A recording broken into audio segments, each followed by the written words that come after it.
作为金正恩的亲姑父，张承泽恐怕是有史以来除了金家父子之外最接近朝鲜政治核心的人了。前朝鲜最高人民会议议长，后来叛逃到南韩的黄长业，曾在南韩国会上如此评价他：如果金正日的体制垮台，张承泽将是最有可能把持整个朝鲜的人。但历史没有如果，一切都随着张承泽被清算，最终命丧黄泉而烟消云散。那么，这位金氏家族的女婿、妹夫、姑父是如何以平头小子的出身跻身朝鲜政坛，位极人臣，甚至一度距离朝鲜权力核心只有一步之遥？又为何在逼近权力之巅时遭遇全面清算，最终跌入万劫不复的深渊呢？1946年1月22号，张承泽出生于朝鲜咸镜北道京津市青岩区的一处农民家庭。虽然出身寒门，但好在他自幼就成绩优异，后来成功考上了朝鲜的最高学府金日成综合大学。在朝鲜，平民子弟能够进入金日成综合大学，已经算是祖坟冒青烟了。至于被高官显贵的子女看上，跨入豪门实现阶级跨越，那更是想都不敢想的事情。恐怕此时的张承泽也料不到，这种剧本有一天能落到自己身上，而且他拿到的还是最牛的那个剧本。据说大学期间的张承泽拉得一手好风琴，相貌也算俊朗，一度成为不少女生的爱慕对象。彼时也在金日成综合大学学习的金敬熙早早地注意到了这位出众的同学，很快他就喜欢上了并非功勋家族出身的张承泽。得知金日成的3女儿金正日唯一的亲妹妹对自己有意思后，张承泽果断地接受了这份感情，随后2人确定了恋爱关系。起初，金日成并不看好这个平民出身的毛头小子，因此是百般阻挠，还专门把张承泽转去了一所地方院校。但金敬熙每个周末都会乘坐自己的苏联产伏尔加轿车去看望张承泽，甚至在张承泽前往苏联留学期间，还隔三差五跑到苏联去见他。1972年，时年26岁的张承泽终于克服身份差距，成功与金敬熙成婚，他也由此成为金日成的女婿、金正日的妹夫以及金正恩的姑父。既然都当上金家的驸马爷了，那仕途还会差到哪儿去吗？从1982年起，张承泽便开始在朝鲜政坛崭露头角。他最初的职务是朝鲜劳动党党中央青少年事业部副部长，在这个岗位上沉淀6年后，升任为该部部长。1992年12月，张承泽正式候补为朝鲜劳动党中央委员，此后他就一路平步青云，于2009年当选为朝鲜国防委员会委员，1年便升任朝鲜国防委员会副委员长，晋升朝鲜最高领导层。28年的时间，张承泽就从一个初入政坛的毛头小子晋升到了最高领导层。这还不算完，他还将继续逼近朝鲜的权力核心。2010年6月7号，张承泽在朝鲜第12届最高人民会议第3次会议上当选国防委员会副委员长，这个是朝鲜最具实权的机构。张承泽也因此成为仅次于金正日的朝鲜2把手。2011年12月17号，金正日逝世，在同月28号，在平壤举行的遗体告别仪式上，张承泽是8位福临人之一。据朝中社发布的现场记录视频显示，当时还是劳动党中央军事委员会副委员长的金正恩在灵车右前侧手扶车辆，而张承泽就紧随在金正恩身后，能够成为送灵人之一，甚至与朝鲜下一任领导者站得如此之近，足以证明张承泽已经成为了朝鲜政治金字塔中的顶尖人物之一。金正日去世后，抵达权力巅峰的张承泽可谓是真正做到了一人之下万人之上。此时他的手眼通天，在朝鲜政坛拥有极大的威望与影响力，甚至一度被称为摄政王。在金正日刚刚去世后的那段权力过渡期中，张承泽帮助年轻的侄子金正恩站稳了脚跟，顺利承接大权。然而与此同时，他也开始大举扩张自己的影响力和野心。欲使其灭亡，必先使其疯狂。当张承泽忘我地享受身居权力巅峰的快感时，一张清算的大网正在向他扑来。对于当时尚未坐稳高位的金正恩来说，清除任何影响朝鲜政局稳定的因素，无疑是重中之重。很快，张承泽的种种异常行为便引起了金正恩的警惕。从朝鲜官媒对张承泽提及次数的变化中，就能清晰地感受到这位大人物被逐渐排挤出朝鲜权力核心的过程。2012年，朝中社对金正恩152场活动的报道中，张承泽的名字出现了上百次。然而，仅仅1年后，张承泽陪同金正恩出席活动的次数就锐减了一半。不仅如此，张承泽的党内地位也在悄然间下滑。根据朝中社的报道，2013年4月15号，陪同金正恩出席朝鲜太阳节的高官中，一直都被视为2号人物的张承泽，排名居然排在了崔龙海之后。同年5月12号，张承泽、金敬基夫妇与金正恩、李雪主夫妇一起观看了在平壤朝鲜人民内务军协奏团的演出后，张承泽就像隐居世外了一样，很少再在镜头前抛头露面。据统计，当年5月到11月这半年间，张承泽被朝鲜官媒提及的次数仅有3次。明眼人都能看出，张承泽的隐身或许代表他已经在金家政权内部失去了信任。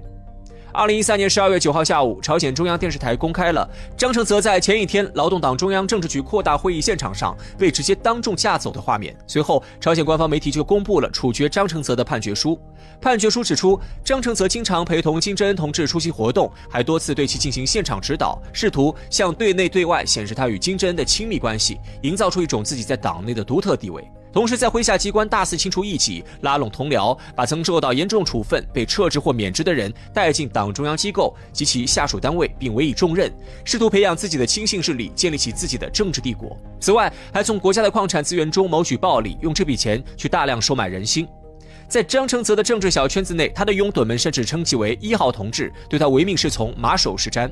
2013年，金正恩要求张承泽领导的行政部放弃对一家养鱼场和一家炼乳厂的管理权时，终于张承泽的势力们竟戴上墨镜，拒绝让那些前去执行金正恩命令的人入内。这对于金正恩来说，无疑是挑战到了自己的权威。而当种种不满、怒火叠加到一起时，全面清算就开始了。此外，判决书还悉数列出其私生活糜烂、思想不端正、生活腐化堕落等等问题，最终得出一个结论：张承泽这个人已经从头到脚都烂完了。很快，朝鲜官方宣布解除张承泽全部职务并开除党籍。同年12月12号，朝鲜以从事颠覆国家阴谋活动，依照朝鲜刑法第60条对张承泽判处死刑，并于当日执行。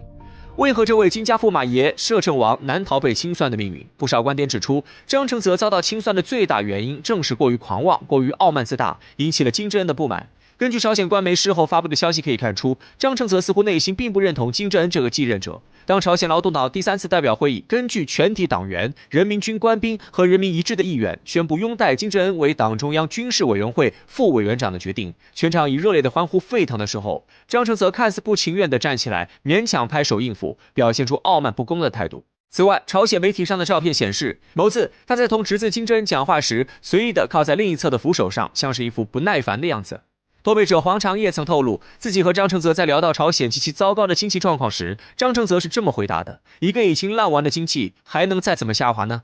话里话外，矛头依然指向当权的金家父子。而在朝鲜政坛，不懂得收敛锋芒，还试图喧宾夺主，那结局注定好不到哪儿去。也有人认为，张承泽夫妇唯一的女儿张金松的过早离世，也是导致张承泽最后遭到清算的原因之一。婚后不久，张承泽与金信妻就生下了一个女儿，金日成还亲自给她起名为金松。张承泽夫妇早早的就将女儿送到了法国，由于不放心安全，还特意安排了一名保镖与其一同生活。然而，张承泽万万没有料到，张金松居然玩起了韩剧里面的那一套，跟保镖日久生情，谈起了恋爱。当二人恋爱的消息传回平壤后，张承泽相当生气，坚决不同意二人的关系，还打算从法国召回女儿，双方就这么彻底闹掰。到了2006年，承受不住压力的张金松居然为爱自杀了。张金松死后，张承泽夫妇围绕女儿死亡的原因发生了激烈争吵，隔阂愈发严重。在张承泽被清算之前，双方已经分居很久，夫妻情分已经名存实亡，只是碍于情面与身份而没有离婚。如果张金松还活着，有了这层亲情滤镜的加持，当张承泽面临清算的时候，金敬基与张金松或许都会为他求情，而碍于姑姑与堂姐的情面，金正恩可能会息事宁人，张承泽也会就此逃脱被处决的命运。这种猜测并非空穴来风，毕竟张承泽在金正日当家的时候就没少当刺头，挑战其权威，甚至还被先后放逐了3次，其中有一次更是直接发配到某钢铁厂当炼钢工人。而每一次金敬基总会亲自出面为其求情，张承泽也因此多次重获信任，只是可惜没有如果。最终的张承泽到底还是避开了所有正确选项，把自己亲自送上了万劫不复的末路。20万志愿军战士献身异国他乡，到头来却换不回朝鲜历史教科书中的一句正面评价。朝鲜究竟是怎样讲述朝鲜战争的呢？在他们的眼中，中国的抗美援朝之举又将会得到何种评价呢？人们常说历史是一个任人打扮的小姑娘，这句话用在各国对朝鲜战争的讲述中，似乎显得极为合适。作为一场发生在70年以前，有着多个国家参与的一场战争，由于立场所带来的视角差异，每个国家对它的记载都有所不同。而在这其中，又以朝鲜的史书最为格格不入。在中国高中历史选修3 20世纪的战争与和平的这一章节中，详细记载了关于朝鲜战争的经过，而我们的记载是完全与历史事实相符的。世界绝大多数国家和中国的说法也都是相近的，就连美国在其公立高中1年级教授的《世界历史》一书中，虽然对于朝鲜战争前半部分的阐述略显荒诞，但却认可了中国抗美援朝的行为。至于韩国，立场与美国基本一致，同样认为是因为中国军队的介入改变了战争的走向。由此可见，哪怕各国对朝鲜战争发生的原因存在分歧，但对于中国抗美援朝志愿军的英勇作战是认可的。然而，朝鲜却似乎并不这样认为。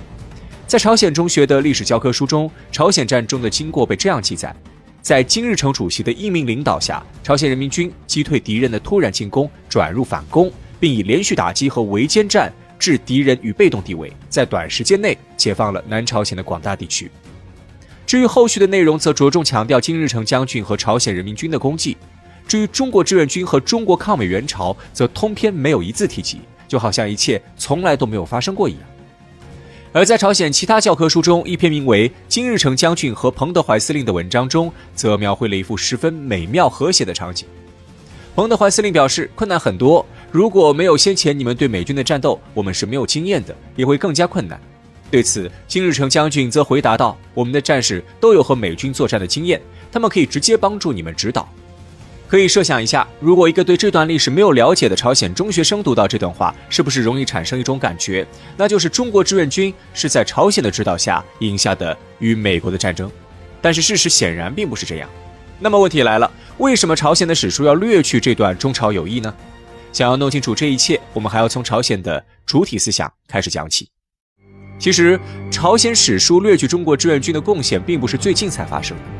在2010年俄罗斯解密的关于朝鲜和中朝关系的报告中就曾透露，早在1955年的时候，彼时的苏联副外长库尔久科夫便发现，在平壤的战争展览馆里，12个战功展览厅只给了中国志愿军战士1个，而其余的展厅中，朝鲜人民军的作战行动被解释成与中国志愿军的作战无关。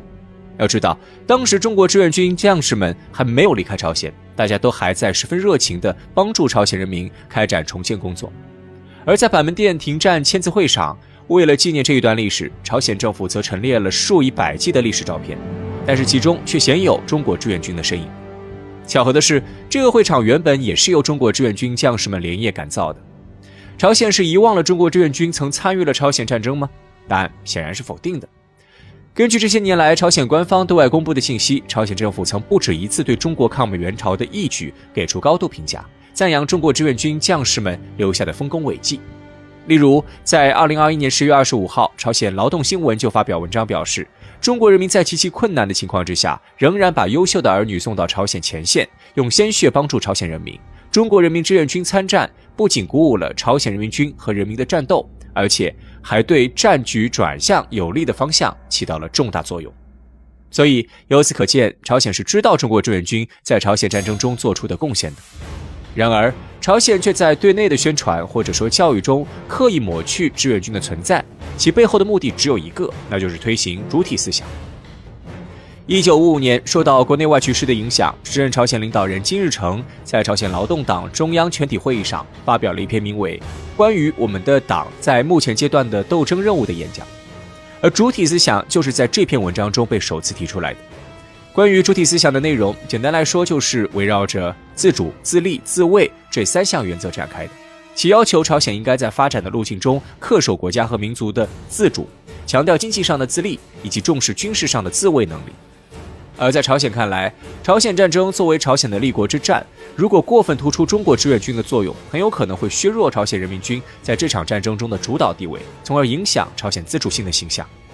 所以，为了避免这一情况的发生，朝鲜为了维护国家的自豪感，增强国内的凝聚力，自然就更加倾向于强调自身在战争中的努力和牺牲，以此彰显朝鲜人民军的强大能力。更何况，这样做对于朝鲜自身而言是没有任何损失可言的，自然做起来毫无负担。当然，也有人说，朝鲜之所以忽视中国志愿军的贡献，是因为两国的关系曾经历了一些波折，尤其在冷战结束之后，中朝关系曾一度紧张。但问题的关键在于，在此之前，朝鲜也没有多重视中国的抗美援朝功绩，在此之后，直到今天也没有修改相关的内容。历史的意义究竟是什么？有人说，人们继续历史是为了以史为鉴，避免重蹈覆辙。但也有人说，人类从历史中吸取的唯一教训，就是人类不会从历史中吸取任何教训。事实上，这两种说法都是正确的，因为基于视野和角度的差异，人们得出的历史教训是天差地别的，最后也自然而然地会走向不同的结局。以二战为例，同样身为战败国，德国对于战争的反思要正向很多，而日本就不同了。近些年来，日本军事化的思潮越发汹涌，一些极端右翼政客更是公然给军国主义招魂。他们打着所谓日本也是受害者的名头，拒不承认犯罪事实，美化侵略者，淡化侵略历史，言行为世人所不齿。同样的历史经历却走向不同的方向。从德国和日本对比，我们不难看出，对于历史的解读很大程度上将决定一个国家的未来。类似的例子还有在二战中饱受侵害的犹太人。由于那段惨痛的回忆，使得战后犹太复国主义汹涌而起。为了建立一个属于自己的强大国家，一些犹太人几乎无所不用其极。于是在今天，巴以问题成为了世界上最尖锐的地区矛盾之一。加沙地区那一幕幕惨绝人寰的景象让人不忍直视。而更加让人没有想到的是，这一切的始作俑者竟然就是曾经的受害者。朝鲜历史教科书抹去抗美援朝的功绩，是为了增强自己在军事上的自主性，提升军民的信心。说直白点，这就是一种积极备战的方式。更直接点的例子还反映在朝鲜强调对美国的仇恨教育之上。当然，我们能够理解朝鲜之所以这样做，是因为基于对国家存亡的危机感。但问题的关键在于，正视历史才是大踏步前进的基础。如今，严峻的经济问题迫使着朝鲜已经走到了必须进行改革的关键时刻。未来，朝鲜只有彻底正视这段历史，才能够更好的发展。如果朝鲜继续浑浑噩噩的自欺欺人下去，错过良机，那么到头来终究会为了今天感到后悔不已。